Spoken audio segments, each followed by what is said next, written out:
Bonsoir, mesdames et messieurs. Bienvenue à tous à ce débat public sur la mobilité et le transport en commun organisé par la table des préfets et des élus de la Couronne-Nord. Mon nom est Gilles Bordonado et j'agirai à titre d'animateur de cette rencontre. Avant d'aller plus loin, nous tenons à préciser que le débat est enregistré et que celui-ci sera disponible sur la nouvelle page YouTube de la table. Comme vous le savez, nous sommes à quelques jours du vote dans la circonscription de Terrebonne, qui se tiendra le lundi 17 mars prochain.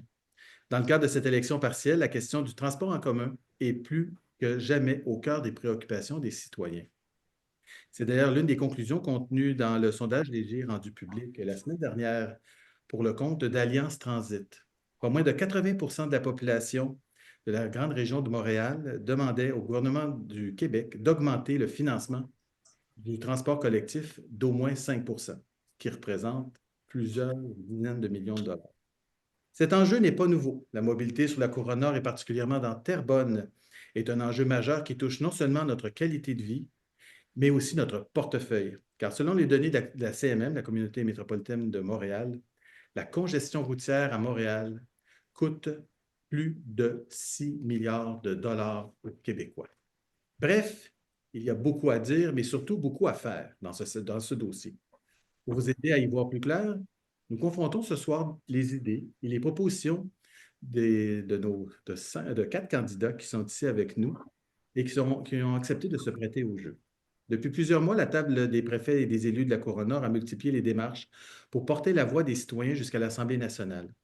Il y a eu l'adoption d'une résolution dans l'ensemble des MRC du territoire, un voyage en autobus jusqu'à Québec, une conférence de presse transpartisane, la publication de l'agenda mobilité et bien d'autres gestes qui ont été posés.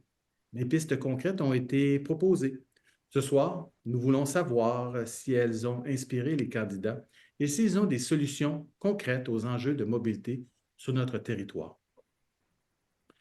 Justement, l'un d'eux sera peut-être le prochain député de Terrebonne et devra travailler avec les élus locaux pour améliorer la mobilité dans la région. Avant de commencer, précisons que les candidats de la Coalition Avenir Québec et du Parti québécois ont décliné notre invitation à débattre ce soir. Nous avons tenu à vous le mentionner pour la transparence du processus. Donc, nous prenons ici un petit moment pour vous présenter les différents candidats qui ont accepté notre invitation. Donc, il s'agit de Mme Virginie Bouchard du Parti libéral du Québec, Mme Nadia Poirier de Québec solidaire, M. Benoît Beauchamp de Climat Québec et Ange-Claude Bigilimana du Parti conservateur du Québec. Avant de commencer, voici comment va se dérouler ce débat. Nous avons structuré la discussion autour de 3 grands thèmes. 1. Le développement de l'offre en transport en commun. 2. L'amélioration de la gouvernance des transports en commun. Et 3. L'assurance d'un financement stable et prévisible des transports en commun locaux. Chaque thème comportera une ou 2 questions auxquelles 2 candidats se feront face à face pendant 2 minutes 30. Les face-à-face et l'ordre de ceux-ci ont été déterminés par tirage au sort. Les règles sont simples, mais strictes. Aucun candidat ne peut interrompre son adversaire. Un chronomètre affiché à l'écran indiquera le temps restant. 3. Les intervenants doivent répondre à la question posée. Généralement, on apprécie ça quand les questions sont répondues. Et dernière chose, toute infraction aux règles pourra entraîner la coupure du micro, ce que je n'espère pas faire. Finalement, un débat constructif est un débat respectueux, donc nous comptons sur la rigueur de chacun pour garantir des échanges clairs et informatifs, et on n'a pas de doute là-dessus. Enfin, les 5 questions du débat ont été transmises aux candidats 24 heures à l'avance pour leur permettre d'avoir des échanges éclairés sur les enjeux et non de piéger quoi que ce soit, soyez-en sûrs. Donc, mettant place aux candidats, chacun dispose maintenant d'1 minute pour se présenter. Donc, je vais inviter en premier lieu Mme Nadia Poirier de Québec solidaire, donc de prendre une petite minute pour se présenter. Bonsoir à tous, c'est un plaisir de vous parler ce soir de mobilité à Terrebonne. Donc, j'habite la MRC des Moulins depuis 35 ans, donc 14 dans la circonscription de Terrebonne. D'ailleurs, on s'est peut-être croisés lors d'un souper spaghetti du Club Optimiste Le Plateau Mascouche. Je devais y avoir 8 ou 9 ans. On s'est peut-être même rencontrés aux événements du comité Famille Mascouche sur lequel j'ai siégé pendant plus de 10 ans. Ou bien on s'est rencontrés lors d'une soirée d'opération Nez Rouge où j'ai été coordonnatrice. Mais si je vous dis quelque chose, c'est peut-être aussi parce que j'ai été candidate solidaire de la circonscription de Terrebonne en 2022. Mais bref, je suis dans le paysage moulinois depuis ma tendre enfance. Je suis mère monoparentale en famille reconstituée et j'ai 2 garçons d'âge scolaire de 10 et 8 ans. Je suis aussi une belle maman de 2 jeunes adultes. J'ai pris ma carte de membre de Québec solidaire en 2018 parce qu'enfin, un parti répondait à mon angoisse écologiste tout en offrant un plan de souveraineté du Québec. Merci beaucoup, Madame Poirier. Maintenant, ça va être au tour de M. Ange-Claude Bégili-Mana du Parti conservateur de se présenter. Bonjour à tous, en fait, bonsoir à tous. Merci de l'invitation. Ce soir, je déplore d'entrée de jeu l'absence du PQ et de la CAQ parce que c'est eux qui devaient venir nous expliquer leurs enjeux. D'ailleurs, la candidate du PQ récemment a dit qu'il y avait trop de voitures à Terrebonne, donc l'enjeu est très grand. Donc, je suis Ange-Claude Biguilimana, candidat du Parti conservateur du Québec et j'habite le comté de Terrebonne depuis, en fait, la ville de Terrebonne depuis plus de 10 ans. J'y ai fondé ma famille, j'ai 3 enfants, je m'implique au sein de la communauté, je suis ingénieur de formation, je m'implique dans les écoles à l'ordre des ingénieurs. En fait, les enjeux que vivent les Terrebonnois, ce sont les miens parce que j'y habite, que ce soit au niveau du transport en premier, on a beaucoup de trafic, mais aussi que ce soit au niveau du coût de la vie. Donc aujourd'hui, je suis là pour vous présenter quelques solutions, que ce soit au niveau du transport, mais aussi au niveau du coût de la vie qui nous étouffe tous. Et je demande encore une fois de plus une baisse de taxes sur l'essence et dans les impôts. Merci beaucoup, M. Bégili-Mana. Maintenant, M. Benoît Beauchamp de Climat Québec. Oui, bonsoir. Benoît Beauchamp pour Climat Québec. Nous autres, on est pour le tramway sans rail intelligent. Je suis père de 2 garçons, maintenant adultes, marié depuis, avec ma femme depuis 33 ans. Je suis cimentier applicateur. J'ai grand terrain à Terrebonne. Je suis sonneur d'alerte à propos de Stablex, qui enfouit des produits toxiques qui pourraient en faire en sorte de contaminer l'eau potable du côté de Terrebonne. Donc, il était de mon devoir de sonner l'alerte de ce côté. Ça fait que c'est pas mal ce que j'ai à vous dire sur moi.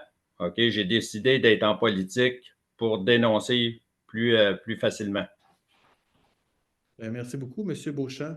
Merci. Je vais maintenant inviter Mme Virginie Bouchard à se présenter. Donc, bonjour, bonsoir à tous et à toutes. Merci beaucoup pour l'invitation. Je pense que l'enjeu primordial dans Terrebonne actuellement est bien le transport en commun et la mobilité qui est super important. Si je peux me présenter, donc Virginie Bouchard, fière candidate du Parti libéral dans l'élection partielle de Terrebonne. J'ai 28 ans, oui, je suis toute jeune, mais bien des conditions pour emmener la voix de Terrebonne, des électeurs de Terrebonne à l'Assemblée nationale et vraiment d'aller sur le terrain à la rencontre des citoyens. Donc, je suis aussi diplômée d'un bac en récréologie et je suis aussi enseignante à temps partiel dans les écoles primaires.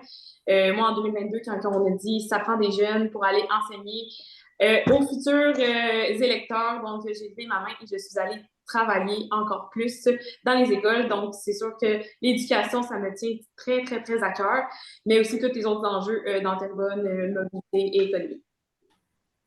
Bien, merci beaucoup, Mme Bouchard. Vous êtes bien chronométrée. Félicitations à tous. C'est pas toujours évident d'avoir à respecter le temps. Donc, merci pour cette entrée en matière. Vous avez bien fait ça. Nous avons maintenant ce débat avec un enjeu qui touche directement le quotidien des citoyens et citoyennes de Terrebonne. Vous en doutez, on allait en parler. L'offre en transport en commun. Donc, pour habiter la Couronne Nord, nous savons tous que nous avons besoin d'une voiture pour nous déplacer dû au manque de fréquences et d'offres en transport en commun. Toutes les sphères de notre vie, la réclament pour aller travailler, pour faire ses courses, pour se divertir, pour aller se faire soigner, enfin, pour tous nos autres déplacements. Quant aux étudiants, vivre à Terrebonne et poursuivre des études à Montréal et même dans notre ville devient vite un casse-tête. Il y a les multiples correspondances, les longs temps d'attente, les services limités. En soirée, beaucoup de jeunes finissent donc par choisir la voiture faute de mieux. Bien que l'on parle beaucoup des trajets vers Montréal, la mobilité interrégionale est tout aussi problématique. Se rendre d'une municipalité à l'autre sur la couronne nord sans voiture ressemble souvent à un parcours du combattant. Face à ces défis, la table des préfets et des élus de la couronne nord a présenté l'agenda Mobilité Couronne Nord, une marche à suivre pour doter la Couronne Nord d'une offre de transport en commun adéquate. Ce soir, nous voulons entendre ce que le futur ou la future députée de Terrebonne propose à ce sujet. Donc, on va commencer notre débat. Concrètement, quelles sont vos propositions pour régler les enjeux de mobilité? Donc, le premier face-à-face permettra à M. Benoît Beauchamp de Climat Québec et Mme Virginie Bouchard du Parti libéral de débattre. Donc, vous avez 2 minutes 30 devant vous, M. Beauchamp. Vous ouvrez la Okay. Moi, je suis pour le tramway sans rail intelligent, beaucoup plus économique, beaucoup moins d'infrastructures pour ce qui est de ce train. On peut utiliser déjà les bandes roulières pour ce tramway. Puis cela permettrait aussi une grande économie et de pouvoir donner 7 fois plus de transport que le tramway avec rail. Donc, selon moi, ça serait beaucoup plus avantageux. Madame Bouchard? Oui. Donc, c'est sûr que pour augmenter, il faut clairement augmenter l'offre de transport en commun, autant sur l'autobus que sur les différents trains. Aussi, on a entendu parler aussi du tramway de l'Est. C'est sûr que d'ici de nombreuses années avant que ça soit réellement dans Terrebonne, donc c'est super important d'offrir de l'offre réellement bientôt. C'est urgent d'agir maintenant pour que la mobilité puisse perdurer, pour que les étudiants puissent aller à l'école, pour que les travailleurs puissent se déplacer. Donc, c'est sûr que pour moi, c'est augmenter tout ce qui est transport, autant train, augmenter les heures que les autobus. Donc, je pense que c'est ça qui est vraiment très important. M. Beauchamp, est-ce que vous voulez relancer sur le sujet? Oui. Là, je vois que les propositions que Mme nous offre ne sont pas très, très claires. Nous autres, avec le tramway sans rail intelligent, ben, si on offre 7 fois plus de transport que celui qui est offert par rail, qui est beaucoup moins coûteux, et qui est 16 milliards de moins cher que ce qui est offert pour ce qui est du tramway de l'Est, permettrait de donner peut-être la gratuité à tous les utilisateurs, cela nous emmènerait à avoir encore plus d'utilisateurs. Madame Bouchard, voulez-vous répondre? Oui, je vais répondre.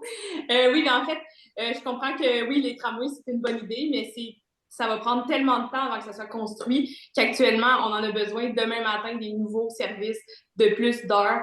Donc, c'est sûr qu'actuellement, oui, les tramways, c'est toutes des bonnes idées, mais il faut le voir le jour demain matin pour avoir de la mobilité maintenant et pas dans 5, 10, 15 ans.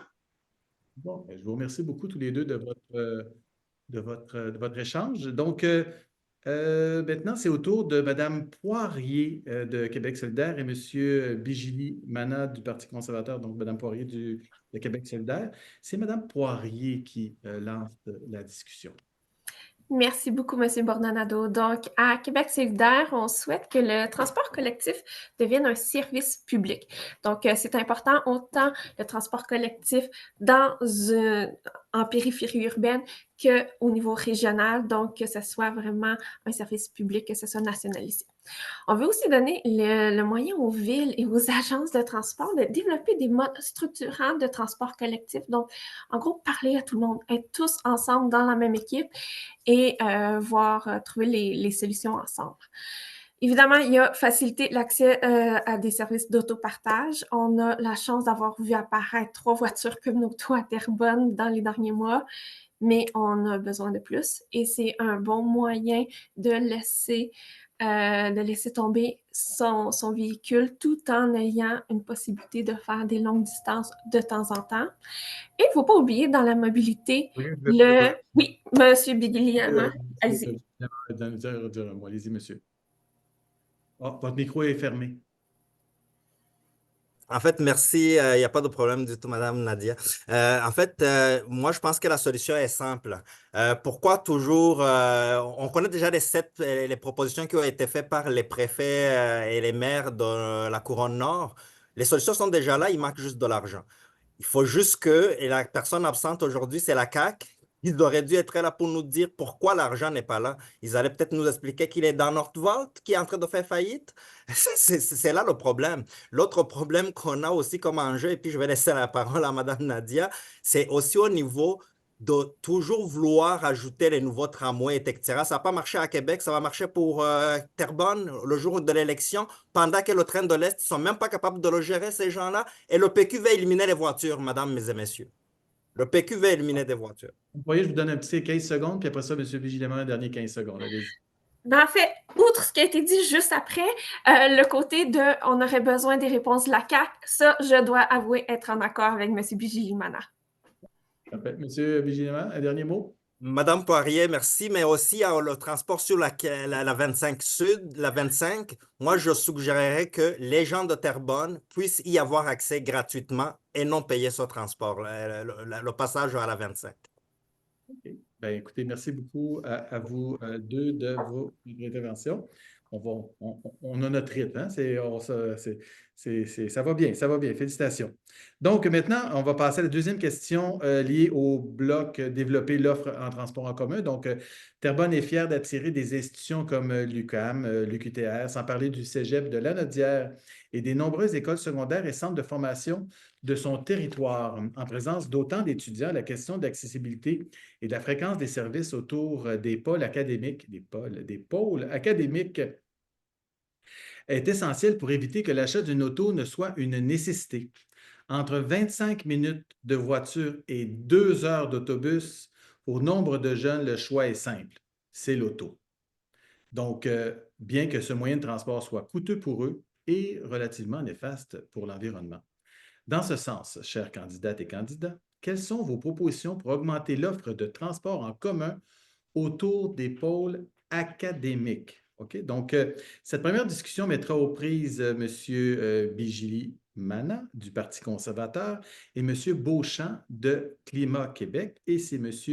Bigilimana qui ouvre la discussion. Il n'y a pas de problème, monsieur.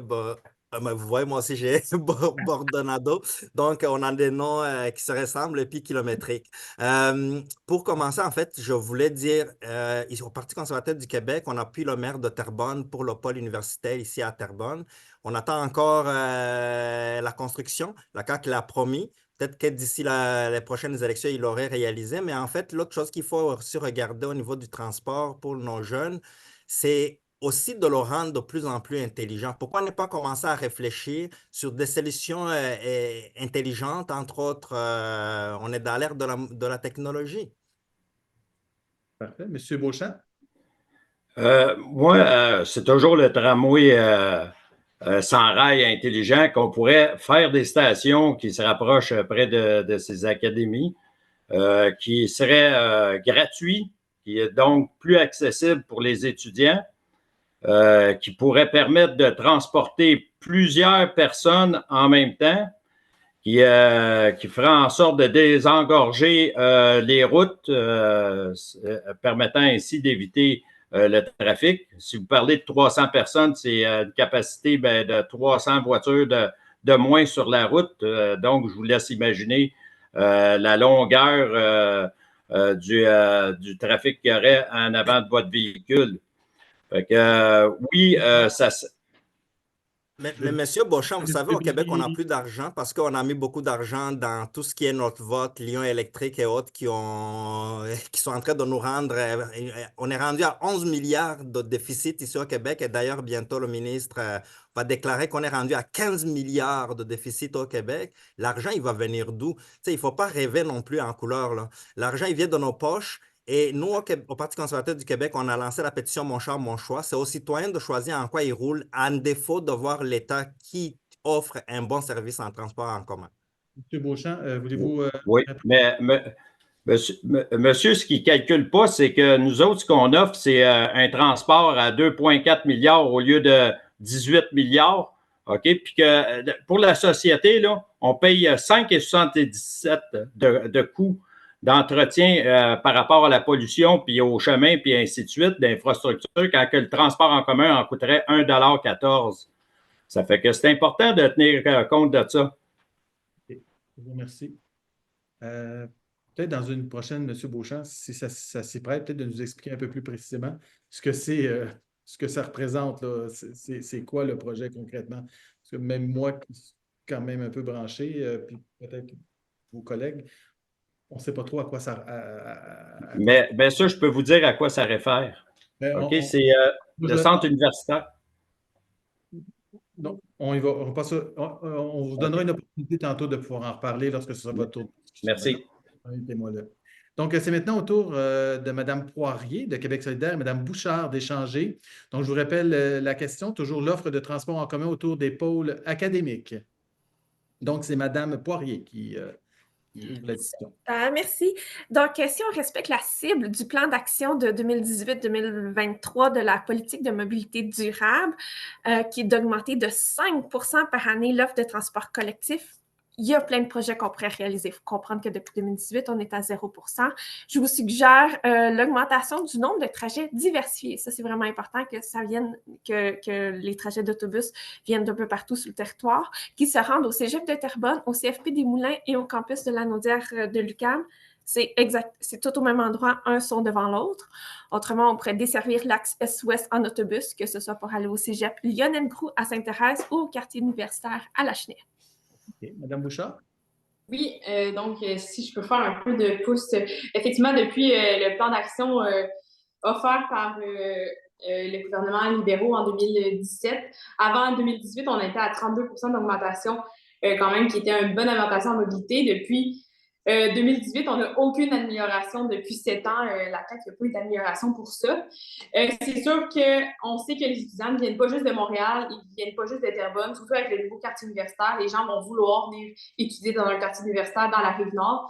Donc, il est très, très, très important d'offrir du service d'autobus et, en fait, vraiment d'autobus, autant vers Montréal, mais aussi de l'Est en l'Ouest, parce que les étudiants viennent de partout. Et si je peux rajouter une seconde, Mme Poirier, moi, j'ai décidé d'aller étudier à Trois-Rivières au lieu d'aller étudier à Montréal. J'ai acheté un auto électrique pour être environnement, mais j'ai étudié à Trois-Rivières parce que c'était plus facile pour moi de me déplacer à Trois-Rivières que d'aller à Montréal. Mais là, avec un campus universitaire dans Terrebonne, on va voir que les étudiants habitent et travaillent et viennent étudier à Terrebonne. Donc, Mme Poirier, vous avez les 37 dernières secondes à vous. Bien, je ressens la même chose que vous. En fait, il faut se passer à Terrebonne-Ouest, qui est dans notre circonscription, mais dont on délaisse beaucoup trop souvent, qui sont obligés d'aller étudier à l'extérieur de la région de la Naudière parce qu'ils ne sont pas en mesure de venir au centre-ville de Terrebonne pour y faire leurs études. Donc, c'est aussi un très gros problème. Et si on pouvait améliorer l'axe Est-Ouest, ça viendrait combler ce trou qu'on a en infrastructure de transport collectif. Bien, écoutez, merci beaucoup, mesdames. Ça va bien pour l'instant. Tout le monde est en contrôle. Ça se passe bien. Je vous remercie. Donc, nous allons enchaîner au deuxième thème de cette conversation, donc l'amélioration de la gouvernance en transport en commun. Donc, actuellement, de nombreuses instances partagent la gestion des transports collectifs. EXO, la RTM, la CMM, les sociétés de transport, les municipalités. Mais malheureusement, ce ne sont pas toujours les citoyens qui ont à se... Excusez-moi, ce ne sont pas toujours les citoyens, ceux qui ont à se déplacer, qui ont le dernier mot. Sans parler des projets structurants, comme le REM et le futur projet structurant de l'Est qui cohabitent avec les services locaux comme l'autobus. Parfois avec succès, quelquefois avec plus de difficultés. Nous aimerions entendre les candidats et candidates sur les moyens que vous entrevoyez pour assurer une meilleure efficacité des services de transport métropolitain comme le REM et le transport de train de banlieue, tout en répondant aux besoins de transport collectif. Donc, comment améliorer le service de transport métropolitain en complémentarité avec le REM et le train de banlieue. Comment répondre au transport local, d'accord? Donc, la première conversation, c'est avec M. Bigilimana et Mme Bouchard, Virginie Bouchard, et c'est M. Bigilimana qui ouvre la conversation. Merci, M. Bordonado. Donc, en fait, je vais directement y aller en disant ceci. On a le train de l'Est que ça fait quelques années qui a coûté très cher sous le règne des libéraux. Ce train, présentement, il ne peut pas se rentrer au centre-ville. La solution est simple. Commençons par le relier au centre-ville de Montréal. On vient de régler une partie du problème. Des fois, on veut tellement injecter de l'argent, on veut que l'État mette de l'argent, mais la solution est devant nos yeux. Qu'on améliore ce train-là qui prend 1 heure, ça prend 1 heure et demie pour se rendre au centre-ville de Montréal. Et aujourd'hui, il ne se rend même pas là parce qu'il y a le tunnel Mont-Royal qui ne fonctionne pas. Donc, il y a déjà un problème là, Mme Bouchard. Alors, Mme Bouchard? Oui, oui, c'est à moi. Oui, donc c'est sûr que le train actuellement ne fonctionne pas très bien à cause de la construction du REM qui est arrivé avec le tunnel qui bloque le passage.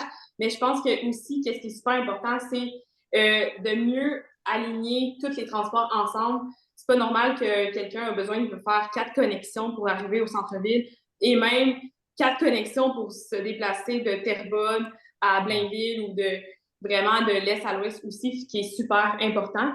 Donc, je pense que faire une meilleure harmonisation puis faire des consultations aussi avec les citoyens sur qu'est-ce qu'ils veulent exactement. Je crois que les gens sont tannés de devoir faire de millions de transports et de transit pour arriver à leur point final. Donc, je pense que c'est important de consulter la population pour bien répondre à leurs besoins de gens qui utilisent le transport et pour vraiment que ça monte et que ça soit équilibré pour tout le monde. Ah, je suis d'accord avec vous. Je suis d'accord avec vous. En fait, oui, d'où nous, on a lancé la pétition Mon char, mon choix, justement parce que l'État n'arrive pas présentement. Il est très endetté, l'État. Et l'autre problématique qu'on a présentement, c'est est-ce que le REM va juste fonctionner en été? Parce qu'apparemment, c'est lui qui est déjà sur les rails avec la CAQ, que je déplore encore l'absence ce soir. En hiver, les gens n'ont pas de service. Donc, ça va être aussi un autre service qui va se donner en été un peu de temps en temps? Est-ce que Mme Bouchard, vous avez peut-être 15 secondes si vous avez... Oui, bien, avec le REM, on a vu la catastrophe du service. Depuis 7 ans, on n'a vu aucune amélioration avec la CAQ qui est arrivée au pouvoir selon la mobilité. Donc, nous, on va essayer de rendre les choses claires et efficaces. Parfait. Bien, écoutez, merci beaucoup à tous les deux. Donc, maintenant, Mme Poirier et M. Beauchamp, donc vous allez pouvoir discuter de notre enjeu. Donc, comment avoir une meilleure efficacité des services de transport métropolitain comme le REM et le train de banlieue en répondant aux besoins locaux. Donc, c'est Mme Poirier qui ouvre la conversation. Parfait, merci. Donc, on a confié le contrat du REM au privé à la CDPQ Infra, puis ça a fait en sorte qu'on a sacrifié une grosse partie de la mobilité sur la rive sud pour la création du REM. On a, entre autres, coupé des lignes d'autobus. Puis ça sera un cadeau empoisonné que d'installer quelque chose de semblable à Terrebonne avec les mêmes conséquences. On doit penser au transport en commun comme un service public et ne pas répéter les erreurs du passé. Depuis le début, on dit que les exigences de CDPQ Infra ne sont pas compatibles avec les besoins de la population. Ce qu'on voit aujourd'hui, c'est un service inefficace et inefficient pour le REM. Monsieur Beauchamp, voulez-vous continuer? Oui, moi, je suis tout à fait en accord avec vous. Ça devrait être un service public comme ça. Il n'y a pas d'exclusivité pour certains services. Puis garder en otage les gens dans comme le REM, ben ça enlève toute quiétude aux gens, puis ils n'utiliseront pas le service. Donc, on a un grave problème de ce côté-là. On a des façons avec le tramway sans rail intelligent qui coûte beaucoup moins cher. Donc, le côté pécule pourrait être vu à la baisse grandement, puis offrir un service public gratuit permettrait aux gens de l'utiliser beaucoup plus, puis permettre de décarboniser notre climat. Mme Poirier. Okay. Et si je peux renchérir, Oui, si je peux renchérir, lorsque la RTM a commencé à parler du projet structurant de l'Est, les maires de la Couronne Nord ont déposé un tracé en 2023 qui répondait aux besoins de la population, autant de Terrebonne que de Mascouche. C'est un tracé qui passait par l'autoroute 25 jusqu'à Mascouche, donc ça passait Laval, Terrebonne, Mascouche. Et d'ailleurs, les anciens candidats solidaires de 2022 avaient appuyé publiquement le projet qui faisait le consensus des maires à l'époque, mais aussi le consensus de la population. C'était exactement ce qu'on souhaitait et ça allait permettre d'alléger l'autoroute 25 avec plus de transport en commun sur cet axe-là. M. Beauchamp, est-ce que vous avez 15 secondes devant vous? Écoutez, il n'y aura pas beaucoup de débats parce qu'on est pas mal sur la même longueur d'onde pour ce qui est de cela. Ça fait que je félicite. Pouvez-vous nous donner un exemple d'une ville où il y a un tramway sans rail? Bon, écoutez, je Pardon? vous donne 30 de plus. Là. Juste un exemple de ville d'un tramway sans rail. Moi, là, je suis...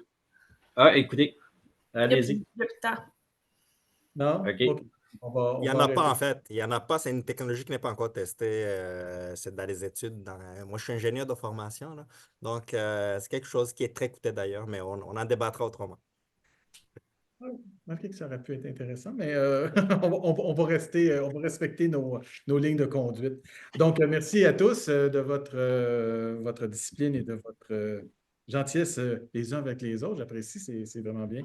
Comme vous l'avez constaté, donc le transport en commun repose en ce moment sur un financement fragile. Le récent sondage mené par Léger, dont nous parlions, révèle que 77% des Québécois estiment que le gouvernement devrait investir davantage dans le transport en commun. Ce chiffre monte même à 80% dans la région métropolitaine de Montréal. Pourtant, les municipalités, les sociétés de transport et les usagers font face à une incertitude persistante au chapitre des ressources financières allouées. Sans un modèle de financement stable et prévisible, il est très difficile de garantir un développement à long terme de l'offre de transport. Comme tout bon budget, une certaine prévisibilité est requise.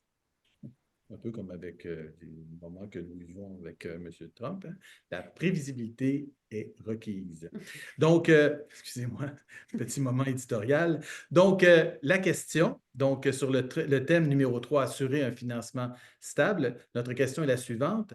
Comment garantir la qualité, mais surtout le développement de l'offre de transport en commun sur le long terme à Terrebonne? Donc, comment garantir la qualité, mais surtout le développement de l'offre de transport en commun sur le long terme à Terrebonne. Donc, c'est Mme Bouchard du Parti libéral et M.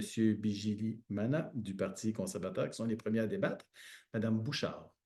Oui, donc j'ai pu rencontrer en fait Alliance Transit la semaine dernière concernant leur plan de mobilité là, qu'ils veulent emmener dans la région.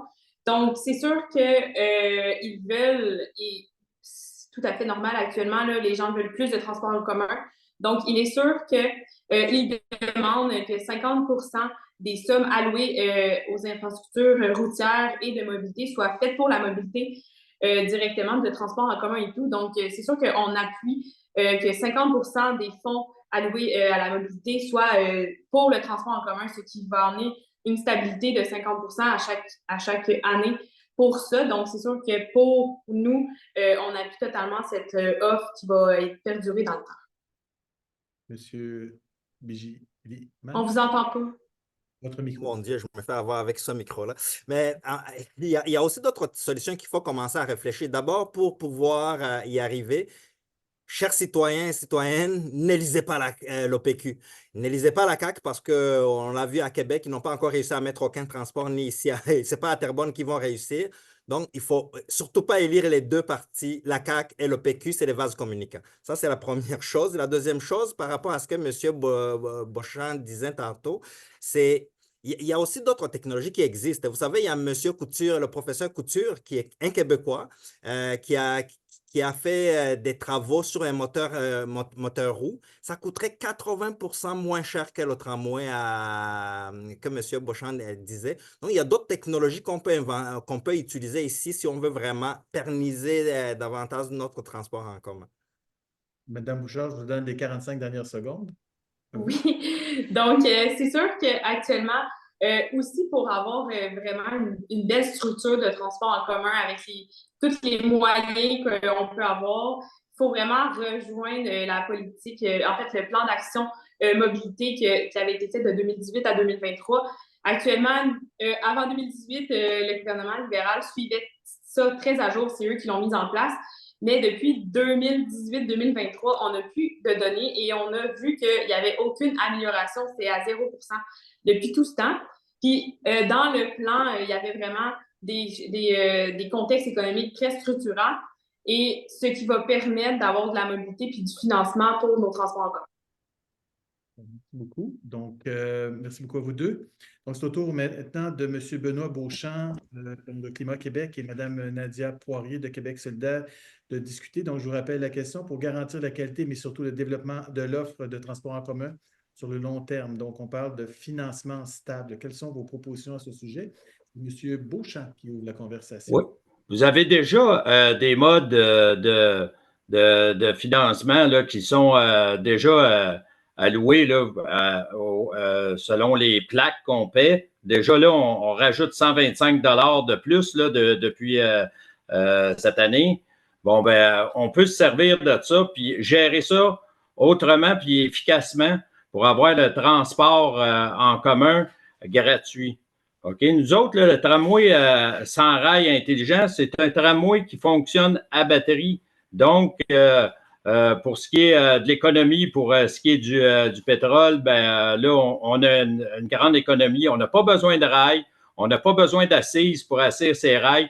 Lorsqu'il y a des travaux qui s'exécutent, ben on n'a pas besoin d'arracher de rails puisqu'on peut dévier de la trajectoire avec ce tramway-là, ce qui nous permettrait une grande économie.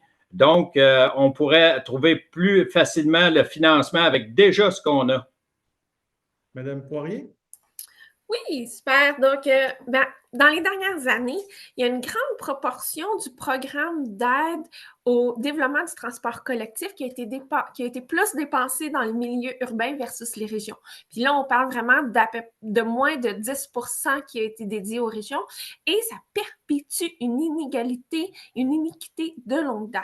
Donc, déjà là, revoir le mode d'allocation pour que Terrebonne en sorte gagnant, mais pas juste Terrebonne, mais toutes les régions, toutes les régions à l'extérieur des centres urbains, ça serait déjà un bon début. Autrement, comme Mme Bouchard en parlait, pour chaque dollar investi dans les routes, on souhaite investir un autre dollar dans le transport collectif. Donc, on demande la même chose qu'Alliance Transit, soit 50% du budget alloué sur les infrastructures de transport en commun. De transport, on veut qu'il soit alloué sur le transport en commun. Dans les 30 dernières secondes, M. Beauchamp. OK. Pour chaque dollar utilisé en voiture, la société paye 5,77 $ pour revenir tout à l'heure, en coût d'entretien, pollution et ainsi de suite, alors que le transport en commun coûte 1,14 $. Ça fait que ça peut nous donner une bonne idée de la grande économie qu'on pourrait faire avec le tramway intelligent. Merci beaucoup. Ça roule tellement bien. Avant d'enchaîner avec la 5e question, je veux juste vous dire qu'à la fin, on va vous donner chacun 1 minute pour présenter une conclusion. Ce n'était pas prévu, mais ça va. Bon, vous êtes bons, donc ça se passe bien. Donc, à la fin, là, quand on va arriver, on improvisera un peu vers la fin. Là. Donc, je vais passer avec la 5e question, puis on va prendre le sens inverse de ce qu'on avait fait tantôt en introduction. Donc, la première personne va être la dernière. Bon, vous avez compris le principe. Donc, on y va comme ça. Ça vous va? Donc, 5e question, toujours liée à l'assurance d'un financement stable. Ultime question donc de ce débat, d'après vous. Est-ce que les gouvernements en font suffisamment pour financer le transport en commun? Donc, j'imagine que vous allez avoir des bons arguments à parler là-dessus. Donc, nous invitons M. Beauchamp et M. Bigilimana à prendre la conversation, d'entreprendre la conversation. Et c'est M. Beauchamp qui ouvre la conversation. Donc, OK. Moi, je ne crois pas, puisque pour ce qui est de payer pour les gens, je crois qu'on paie trop pour le service qu'on a en ce moment. Je ne crois pas que ce soit fait correctement jusqu'à ce jour-là pour ce qui est du transport en commun. Je crois que ça pourrait être très bien amélioré si on ferait en sorte de pouvoir aller chercher le plus possible de services avec ce qu'on donne en argent. Fait que non, je pense pas que le gouvernement fasse quelque chose de correct, là. Vous, vous me faites plaisir. Mais en fait, il y a aussi un autre point. Vous savez, ici sur la Couronne Nord, les gens récemment ont eu des augmentations sur leur permis de conduire et autres. À un moment donné, là, c'est assez d'aller chercher l'argent dans les poches des contribuables. Il va falloir que on finance, oui, certainement, on a besoin de financement du transport en commun, etc., mais il faut le faire d'une façon plus intelligente, en exploitant les solutions intelligentes, en commençant aussi à bien gérer ce qu'on a. Tantôt, Mme Bouchard ou Mme Poirier disaient, le train de l'Est, il m'appuyait sur le train de l'Est. Mais pourquoi le train de l'Est qui est déjà construit, on n'est même pas capable de l'entretenir depuis que la CAQ est au pouvoir?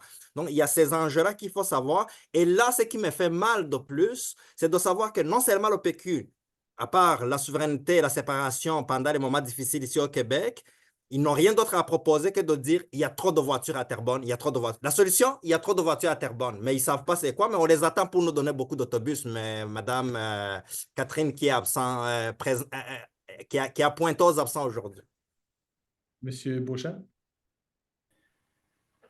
Moi, pour ce qui est de la souveraineté de notre pays, je trouve que le pays, avant tout, oui. Puis nos, voyons, nos citoyens, ce ne sont pas juste des contribuables. Donc, je viens répondre un peu à ce que M. Ange, là, bien souvent, c'est accusateur un peu auprès des autres. Ça fait que je viens marquer le point là-dessus. C'est important le pays, puis c'est important les citoyens et non pas juste les contribuables. Fait que oui, il faut trouver la méthode où on va donner le plus de services avec ce qu'on donne en argent. Mais à ce moment-là, mettez-vous avec Mme Catherine. Non, je vous ai coupé. Je vous ai coupé. Non, on n'embarque pas là-dedans. Là. On ne tombe pas dans un débat. Donc, je vous ramène. Donc, maintenant, je vous rappelle la question. Donc, ultime question, d'après vous, est-ce que le gouvernement a fait suffisamment pour financer les transports en commun à Terrebonne? Peut-être qu'un jour, on en discutera si le Québec est un pays, mais ce n'est pas le sujet de la conversation aujourd'hui. Donc, j'invite donc Mme Bouchard et Mme Poirier de nous faire savoir ce qu'elles en pensent. Donc, Mme Bouchard, vous ouvrez la conversation sur le financement des transports en commun. Oui, bon, parfait. Donc, si je peux en revenir à ce que je disais un petit peu plus tôt là, avec Alliance Transit, là, je pense qu'ils ont démontré dans la dernière semaine qu'il y avait beaucoup d'enjeux de mobilité à Terrebonne et dans le Québec au grand complet. Donc, c'est sûr qu'actuellement, le financement se fait 70% aux routes et seulement 30% à la mobilité. Donc, c'est sûr qu'il est important de revenir à un équilibre de 1 pour 1, de 50%. Je crois que ça serait la clé d'augmenter, en fait, ceci pourrait augmenter les heures des autobus, les heures du train aussi. Donc, pour améliorer les infrastructures, pour permettre aux utilisateurs d'avoir plus de temps en transport en commun. Mme Poirier? Pour répondre à la question directement, non, le gouvernement n'en fait pas assez. Puis ça, c'est un constat clair. La CAQ dort au gaz en matière de transport sans vouloir faire de mauvais jeu de mots. Le coût du transport en commun augmente dans la plupart des villes au Québec, notamment parce que le financement des agences de transport dépend en grosse partie de ces revenus du prix des billets. Donc, comme leur coût d'opération augmente, ces agences se retrouvent obligées à augmenter le prix des tarifs de billets. Puis la hausse de prix a un effet dissuasif. Donc, on rentre dans un cercle vicieux, moins d'usagers, moins d'argent, hausse de tarifs. À Québec solidaire, on suggère dans un premier temps de réduire de 50% le coût du billet d'autobus pour l'usager. Comme ça, on vient casser le cercle vicieux, mais le gouvernement vient contrebalancer, donc vient combler la réduction sur les revenus pour les agences de transport et le gouvernement assume donc 100% du coût de cette réduction pour venir pallier. Mme Bouchard, je vous donne les 30 dernières secondes et ils sont à vous. Parfait. Donc, c'est sûr que le coût des billets qui augmentent sans cesse et que les résultats de transport n'est pas primordial pour tous et chacun. Je crois que si, dans le meilleur des mondes, on réduit le tarif avec grand plaisir, c'est sûr qu'actuellement, si on garde un tarif actuel, il faut offrir un service de qualité et des heures et des moyens pour nos utilisateurs qui puissent l'utiliser. Parfait. Et, donc, je vous remercie tous les quatre. Je vous avais dit qu'on avait on a une prolongation qu'on a vu quelquefois sur les patinoires. Donc, je vous avais parlé qu'on vous donne chacun 1 minute. Donc, je fais le sens inverse de ce qu'on avait fait en introduction. Donc, si je suis ce raisonnement, donc c'est Madame Bouchard. Donc, je gagne un peu de temps juste pour que vous soyez prête. Donc, je vous donne 1 minute pour clôturer. Vous avez 1 minute pour vous. Ensuite, on enchaînera avec les autres candidats. À vous. Donc, merci beaucoup. Je pense qu'on a eu des bons débats sur la mobilité et le transport en commun, qui est un enjeu primordial dans Terrebonne. Mais je pense que, oui, on parle de Terrebonne, puis on veut se faire élire dans Terrebonne, mais je pense que tous les petits points qu'on a pu sortir ce soir vont aider aussi à la Couronne Nord au grand complet pour le transport en commun, parce que ça touche pas juste Terrebonne, ça touche Repentigny, ça touche Mascouche, ça touche Blainville, ça touche tout le monde. Donc, je pense qu'on peut offrir des services de qualité à nos citoyens. Donc, c'est sûr que je vous invite lundi à voter pour le Parti libéral parce qu'on est un parti de l'économie qui veut être là pour les citoyens. Moi, j'ai toujours habité dans la Naudière et je vis les mêmes enjeux qu'eux et je souhaite être la voix qui peut les emmener avec l'opposition officielle actuellement. Je vais être une voix forte pour les gens de Terrebonne qui ont été abandonnés depuis maintenant 6 mois. Donc, je vais être là et présente pour eux. Donc, allez, important d'aller voter lundi. Merci beaucoup. Donc, M. Beauchamp, de Climat Québec. Oui. Au lieu d'un tramway sur rail coûteux et rigide, Climat Québec propose une alternative moderne et abordable. Le tramway sans rail intelligent, cette technologie novatrice déjà testée avec succès ailleurs dans le monde, offre les mêmes avantages en termes de confort et de rapidité, de fréquence et de capacité, tout en étant 7 fois moins coûteuse. En comparaison avec le tramway de l'Est, le tramway sans rail intelligent permettrait une économie de 16 milliards de dollars. C'est ce qu'on offre, nous autres, à Climat Québec. Merci. Merci. C'est bon? OK. Merci, monsieur Beauchamp. J'ai pas mal fini, là. C'est correct. Là-dessus. On va bon, merci. Je pense qu'il y a beaucoup de Google qui va se faire sur ce sujet en sortant de la rencontre. On va en savoir plus. Donc, monsieur Bijili Mana du Parti conservateur, donc vous avez 1 minute. Merci, chers citoyens, de nous encourager aujourd'hui en visionnant cette vidéo. Vous savez, vous avez de la misère à payer votre épicerie, vous avez de la misère à payer votre essence dans l'auto et vous avez de la misère à payer vos logements. L'heure est grave. Moi aussi, je vis les mêmes enjeux que vous. Les enjeux de transport est très important pour nous. L'économie aussi l'est pour autant. Vous savez, d'ailleurs, nous, au Parti conservateur du Québec, on a lancé un concours récemment pour offrir un panier d'épicerie à une famille terrebonnienne et je suis heureux d'annoncer que M. Hugo Parent est le gagnant de ce concours parce que nous vivons tous les moments difficiles. Ce n'est pas le moment de se chicaner pour la souveraineté, ce n'est pas le moment de commencer à proposer des solutions inexistantes, c'est le moment de s'unir, mais aussi de vivre tel qu'on veut et non de nous empêcher d'avoir notre véhicule comme veut le faire le PQ parce qu'ils ont dit qu'on a trop de véhicules. C'est mon char, mon choix. Je vous remercie pour être là ce soir. Merci, monsieur. Et pour conclure, donc, Madame Poirier, vous avez 1 minute pour parler idéalement de transport collectif. Merci beaucoup. Merci pour l'invitation. Ce fut vraiment un honneur de discuter de transport collectif ici. Vous savez, je suis la seule candidate devant vous qui habite la circonscription de Terrebonne, donc pas nécessairement la ville, mais vraiment la circonscription de Terrebonne. J'y élève mes enfants, j'y croise mes concitoyens au supermarché, au parc, à l'école. J'y consomme nos produits culturels et j'utilise notre transport collectif. J'ai Quand j'habitais à Mascouche, j'étudiais au cégep de Terrebonne. Je faisais le trajet en transport en commun ou en vélo parce que parfois, on s'entend, le transport en commun n'était pas particulièrement accessible.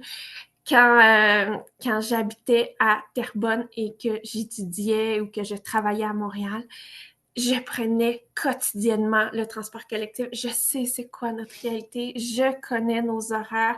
Je suis au courant des coupures qu'il y a eu dans notre transport collectif et je suis là pour vous aider, pour nous aider à trouver une voie de passage.